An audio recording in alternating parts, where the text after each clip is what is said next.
گرتنا دری باب الهوا بو من گوته بو پشتی 5 روز دن دی دما مهلتا کو دابونه وکرنا دری باب الهوا ته تمام کرن اگر انجمن آسایش ناف دولتی اجینه توین یک بوی و بریاره دریج نکه و دمه دری به تمامی ته گرتن یک دری نامینه کو آلیکاری تیرا درباسی سوری ببه آلیکارین ناف دولتی جبو سوری اف بابت تمایه روژا ده وی مهی ماها که 2023 دما دیار کری جبو نتوین یک بوید درباره گهاندن آلیکارین مرووی ده جبو سوری ادی بدویده اف بریاره انجمن آسایش ناف دولتی هجماره و 26 چل و دوبو لگوری و بریاره آلیکارین مرووی تنه بریا دری سینوری یه باب الهوا لپاریزگاه ادلبه لباکور روش آوای سوری تنه دوی دری را او آلیکاری در باسی سوریه دبه او دریجی لآلی سوریه دبن چک دستی چک داران ده لآلی ترکیه جی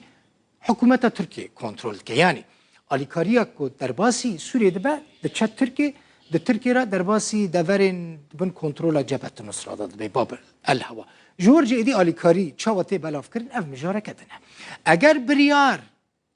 لانجمن آسایش ناف دولتی نه نو کرن و آلیکارین مروی ادی جسر سوریه بین قد کرن یا بین راوستاندن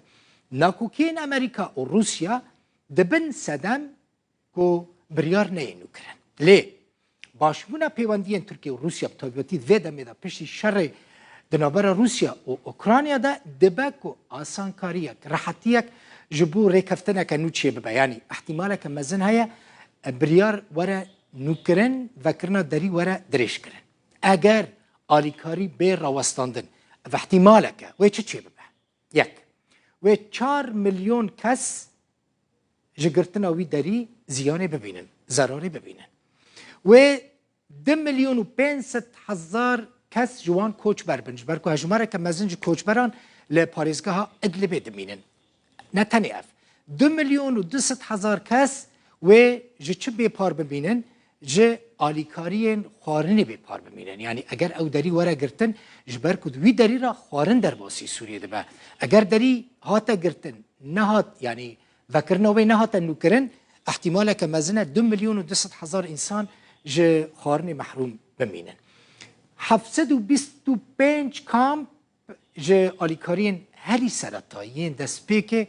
ین کو روزانه پیداویستین خلک پیهنه و کنان و اوجی به پار بمینن جسدی پنجی جسازی تندرستی